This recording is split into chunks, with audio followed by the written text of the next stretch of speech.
Hey, bookworms and truth seekers. Ever wondered what makes people tick? Like really tick? Why we're drawn to certain leaders? Why we sabotage ourselves? Why that one coworker seems to always push your buttons? Well, buckle up, because in this video, we're diving headfirst into Robert Greene's epic book, The Laws of Human Nature. We'll boil down its 18 chapters into a digestible and hopefully super insightful 15 minutes. Think of it as your secret cheat sheet to understanding yourself and everyone around you. Get ready to shed some illusions. Let's go. Greene's central idea is that we are all subject to certain forces that push and pull at us. Our biology, psychology, and evolutionary past have created within us a set of tendencies that we must understand if we want to live more productive and satisfying lives. Let's unpack each chapter now, with the details and examples you crave. Greene argues that human behavior, for all its seeming complexity, follows certain patterns. These patterns are rooted in our biology, psychology, and evolutionary past. So let's break down some of the key lessons, chapter by chapter, with some examples the author uses himself. Chapter 1. Master your emotional self. Greene says we think we're rational beings, but we're actually ruled by our emotions, and those emotions play havoc with our thinking, as he illustrates with the story of ancient Athens. In 432 BC, the Athenians were on the verge of war with Sparta. In a chaotic meeting, their emotions were running wild, and they were on the verge of making terrible decisions until Pericles stepped in, using his calm rationality to get them to see the bigger picture. Pericles knew that the emotional and knee-jerk reaction was the wrong path, and instead offered his strategy for survival, which won the support of the assembly and would have succeeded if they had remained patient. But they didn't. The point here is that we are not too different from those Athenians. We also need to channel our inner Athena, to become observers of our own emotions. Recognize our inherent biases, like confirmation bias that makes us seek out data that confirms our beliefs, the triggers that lead to our emotional responses, and develop strategies to bring out our rational sides. Now let's look inward in Chapter 2, Transform Self-Love into Empathy. Greene says that from the moment we are born, we are all natural narcissists, focusing most of our energy and attention on ourselves. This is a necessary need we have, and it will never completely go away. But we must not be trapped by this. We must find a way to redirect that energy and that need for attention toward empathy. A deep narcissist never truly develops that inner sense of self-worth. They are therefore completely reliant upon getting validation from others to even feel real. Greene gives us a historical example of this type: Absalom, the ambitious son of King David in the Bible. Absalom was so intent on receiving attention and winning the affection of the people that he would eventually betray his own father and lead to his death. To avoid such a fate, we must not only be aware of our inner narcissism, but we must start to cultivate genuine empathy for others. We must learn to actively think about what others are experiencing, not merely how their actions and words relate to ourselves, a difficult habit to break. When we try, we are able to move from the self to the world and connect with others on a level that enriches us all. We can be like Botticelli, who saw the beauty in women in all their imperfect details, and through that empathy created his masterpieces. Now let's delve into Chapter 3, See Through People's Masks.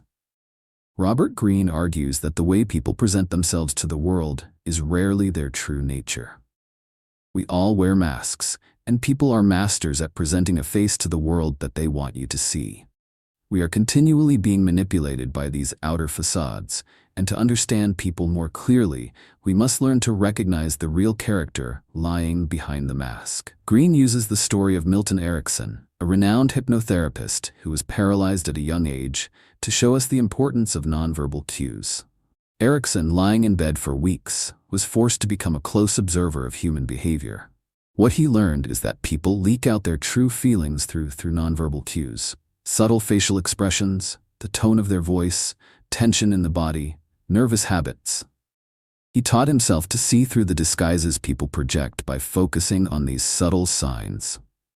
If, for instance, a person presents with a very confident exterior, we must search for a hidden insecurity underneath. If a person seems very rational, perhaps they are secretly ruled by their emotions. The key is to see that what people say or do is only a performance, a constructed image they present. We must focus on all the signals that they cannot consciously control. We must see how they move their eyes, tilt their heads, how their faces tense up in a certain moment, their postures and their hand gestures. Such subtle nonverbal signs will give you a powerful advantage, helping you distinguish between the masks people wear and their true character that is always, always leaking out. By mastering this skill, we can start to better protect ourselves from those who are trying to deceive or manipulate us, and move beyond superficial judgments. We must learn to look past what is said and done on the surface, and instead listen to what is communicated more deeply. In this chapter, we've learned that surface appearances can be deceiving, and that we must learn to look deeper into people's habits and their nonverbal communication to understand their true motives. All right, let's continue our journey into the depths of human behavior with Chapter 4. Determine the strength of people's character. Greene cautions us against judging people by their talent, their charisma, or their words. These things can be deceiving. Instead, we must examine their character. He defines character as the ingrained patterns of behavior that shape people's lives, often operating unconsciously. He calls this compulsive behavior and explains that by observing people's actions and decisions over long periods, we can discern the degree of strength or weakness of their character. Greene uses the life of Howard Hughes, a man who outwardly appeared so capable and independent, to show us how an underlying pattern of insecurity and obsessive control tendencies would eventually lead to his downfall. We must look at their response to failure and criticism, their ability to adapt and change, their work habits, and how they treat people close to them, instead of being swayed by their charisma or image. These are the signs that will reveal whether they are people who can be trusted, who will stick with you in the face of adversity, or whether they will betray you for their own selfish ends, as did so many of those that were close to Hughes. We must develop a similar sense of self-awareness and a rigorous self-examination to better assess our own character as well. Let's move on to Chapter 5, Become an Elusive Object of Desire. Now we begin to look at how we can exploit certain aspects of human nature to our advantage. And in this case, we focus on desire. Greene shows us that our desires are not random. We crave what is elusive and difficult to obtain, what others want, what seems to be of great value. He illustrates this using the example of the fashion designer Coco Chanel. She created clothes that had a unique and daring style, and she built a carefully constructed mystery around her persona, making people hunger to have what she represented. To become an object of desire, you must create a sense of mystery, making people want to know more about you and what you have to offer. You must create a feeling of anticipation and longing. And you must use the principle of absence as well, knowing that a degree of withdrawal will always stimulate the attraction of others. And by playing on our competitive nature, making others believe that what we have is in high demand, we can greatly amplify their desire. In short, we must not give away too much too soon, but must instead offer just enough to entice. Let's now dive into Chapter 6, Elevate Your Perspective and the Dangerous Pitfalls of Short-Sighted Thinking. Robert Greene argues that we humans have a tendency to get caught up in the heat of the moment, making decisions based on what we see and feel most immediately.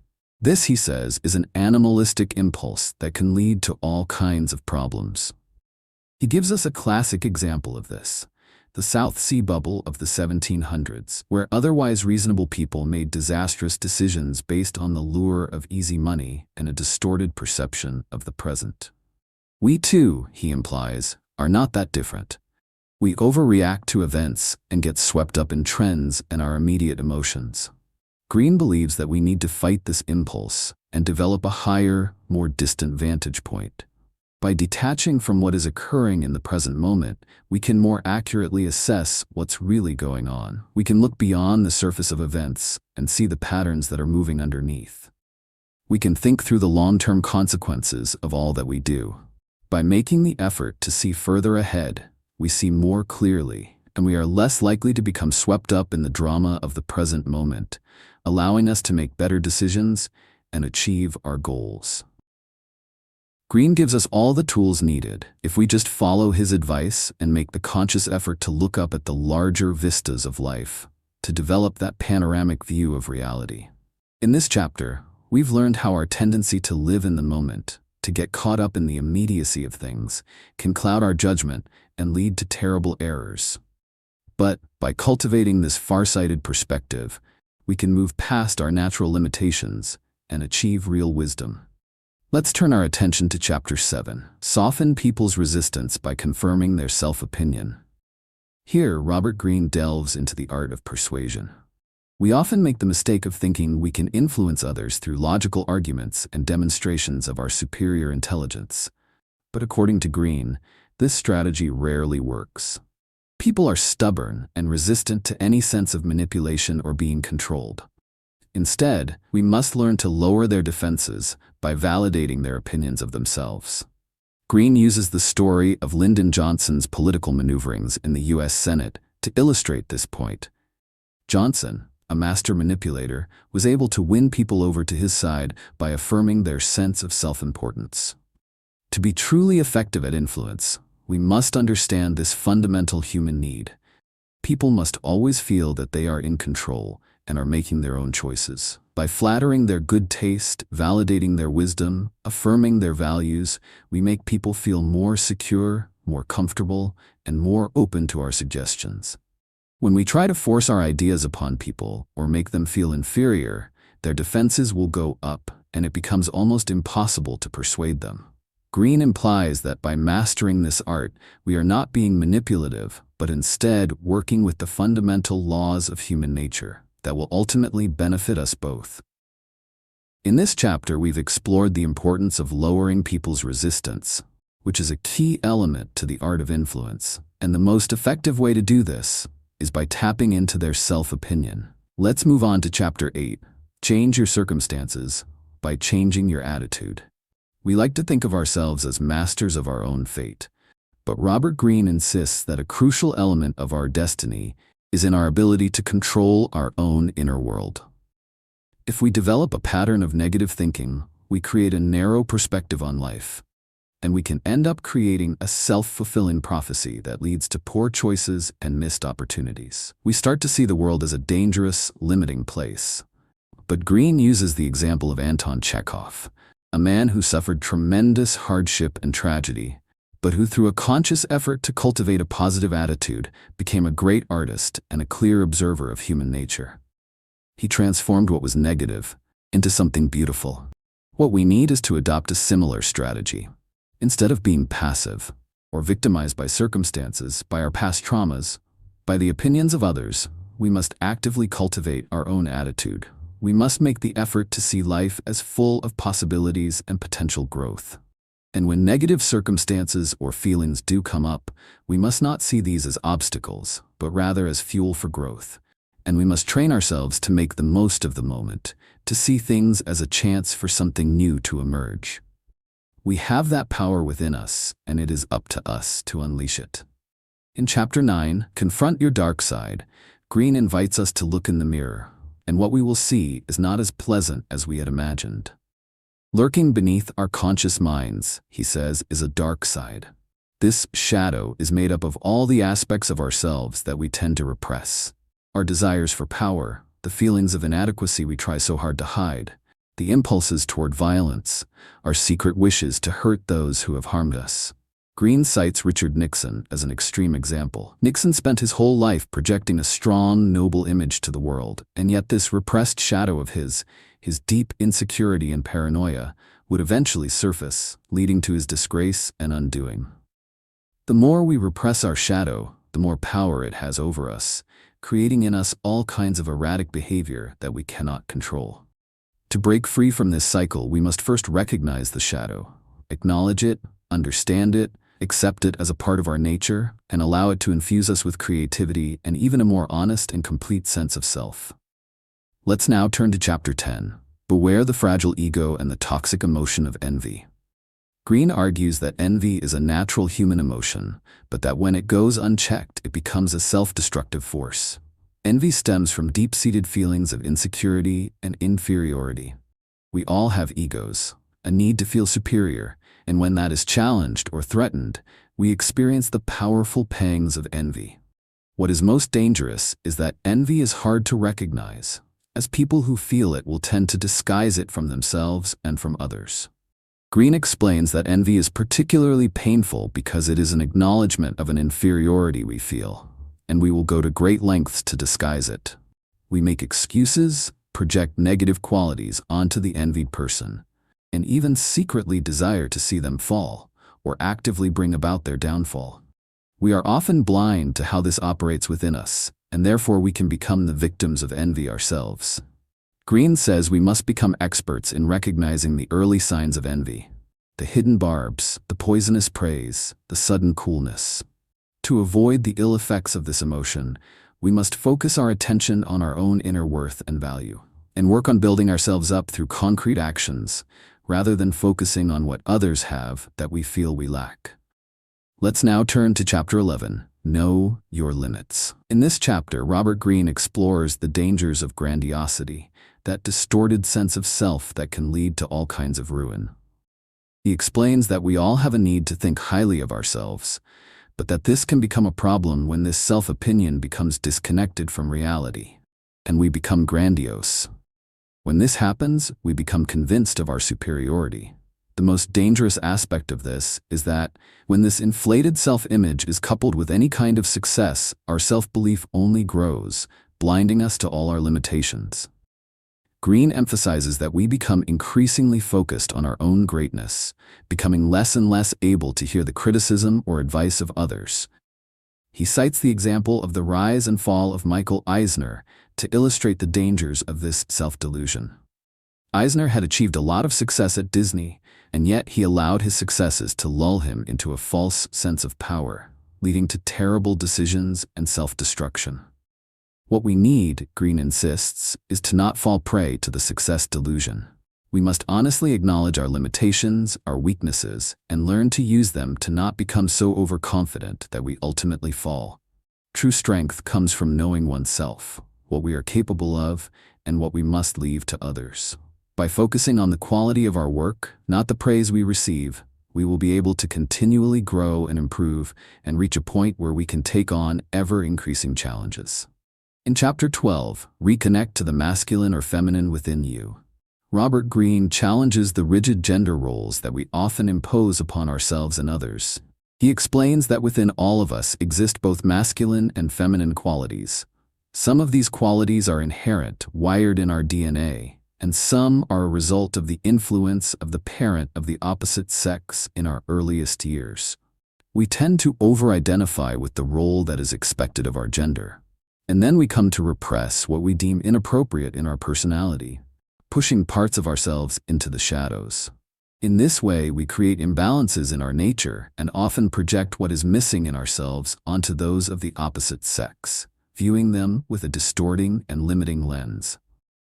The key, Greene says, is to reverse this. To live as a more complete human being, we must learn to explore our inner world. We must embrace our hidden masculine or feminine qualities and allow them to be expressed. He uses the story of Caterina Sforza, who had such a successful life, as an example of someone who was able to cultivate her masculine and feminine qualities in equal measure, leading to great personal power. By freeing ourselves from these constricting boxes, we allow for greater creative flow, a wider range of thought, and an improved ability to relate to people of the opposite sex, not as the stereotype, but as individuals who share some qualities with us that we have been suppressing. We must embrace our inner opposites as a source of strength and authentic self-expression. In Chapter 13, Advance with a Sense of Purpose, Robert Greene explores the power of purpose. He explains that, unlike animals with their instincts, we humans need a conscious goal to direct our energy. Without this sense of purpose, we tend to drift aimlessly in life, becoming distracted and increasingly dissatisfied. Our lack of direction leads to boredom, anxiety, and even depression. He uses the example of Martin Luther King Jr., who tapped into a powerful sense of purpose and who became capable of leading a movement, changing history because of this internal energy. Greene insists that we must go on our own search to find that unique sense of calling that is within us. rather than trying to copy what is given to us by others or to pursue things that seem socially acceptable but that leave us empty. We can discover this purpose by listening to our inner voice, by focusing on our inclinations, what we are most excited by, and where we are uniquely suited to act. By following this inner sense of purpose, our energy and our focus will be infinitely strengthened. Without a purpose, all will be chaos, but with it, we have direction and power. In Chapter 14, resist the downward pull of the group.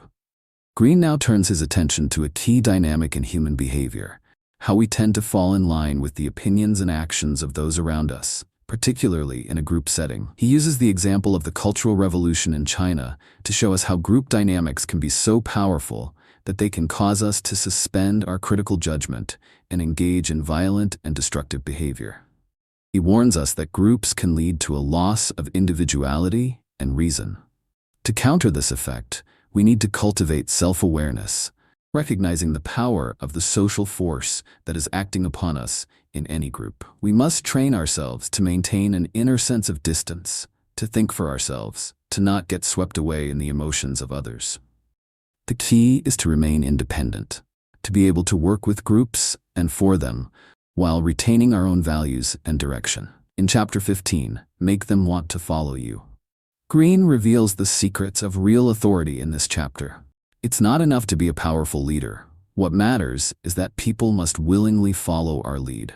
Greene uses the example of Queen Elizabeth I to demonstrate how she was able to gain the true loyalty of her people, not by intimidation, but through a subtle kind of charm and subtle power of persuasion that won over people's hearts. True leadership involves creating a vision, inspiring people, and letting them feel they are part of a movement that is bigger than themselves, and that this cannot come through threats or displays of power, but through a more subtle and authentic human connection. We must learn to touch people's spirits and not control their actions. It is this power of persuasion that ultimately ensures lasting influence, a power that Greene calls authority. In Chapter 16, see the hostility behind the friendly facade. Greene explores the often hidden nature of human aggression. He explains that aggression is a natural human impulse, something we all experience, but it often appears in disguise, not as direct confrontation, but in more subtle and manipulative forms. He uses the example of the ruthless rise of John D. Rockefeller to demonstrate how such aggression can be disguised behind a mask of politeness, even piety. It is, in the end, about gaining control, and the methods we use can be quite sophisticated, even masked with displays of sympathy. To protect ourselves, we must recognize this hidden hostility, to be able to see when people are being driven by their need for power, and when they are trying to subtly manipulate us. We must recognize the patterns, the often subtle digs that are designed to undermine us, the ways that people try to control us through guilt or sympathy. Once you are aware of this constant aggression, you can learn how to effectively counter it. In Chapter 17, seize the historical moment. Greene focuses on the importance of timing and understanding the currents of history. He tells the story of Georges-Jacques Danton, who was able to become a leader in the French Revolution by tapping into the spirit of his times, a time that yearned for change and new forms of expression. We are born into a specific moment in history, Greene says, and we must understand how our generation is different from those of the past. What values are they reacting against? What desires are emerging from the younger people? What is their particular view of the world? To take advantage of the zeitgeist, we must be able to read its signs and make ourselves the vessel for those changes, while remaining true to our own internal vision. To simply blindly resist changes and hold on to old values is a sure recipe for failure. Finally, in Chapter 18, meditate on our common mortality. Greene challenges our denial of death, which is perhaps the most powerful form of self-delusion. Because we try so hard to repress the idea of death, we lose touch with the real and fleeting nature of our lives. We make poor decisions. We waste time. We focus on trivial things. He uses the story of Flannery O'Connor to illustrate the idea that facing our own mortality head-on, in all its stark reality, paradoxically makes us feel more alive, more in tune with our deepest feelings and with all of the life that surrounds us. By embracing the idea of our own death, by recognizing its place in the cycles of life, we make the present moment even more valuable, and we free ourselves to take the kinds of risks that are truly necessary to make the most of our potential in this short span of time we have on Earth. That was a more detailed trip through a truly epic book. Robert Greene is forcing us to look at human nature as it is, and not how we would like it to be. He offers powerful insights, using compelling historical examples. He shows us how our emotions lead us astray, how we try to hide our shadow, how we hunger for power, and much more. By becoming more aware of this, we can make better decisions and better live our lives. Go pick up a copy of The Laws of Human Nature. You won't regret it. It's a game changer. Let me know in the comments below what you thought of this summary and what you might be applying in your own life. And as always, don't forget to like and subscribe for more deep dives into human behavior. Thanks for watching, and until next time, try to remain objective and a little bit mysterious. Thank you for joining us at Wisdom House, where we bring you timeless insights from the greatest books. If you found this deep dive valuable, don't forget to like, comment, share, and subscribe to Wisdom House. Stay curious, stay inspired, and we'll see you in the next video.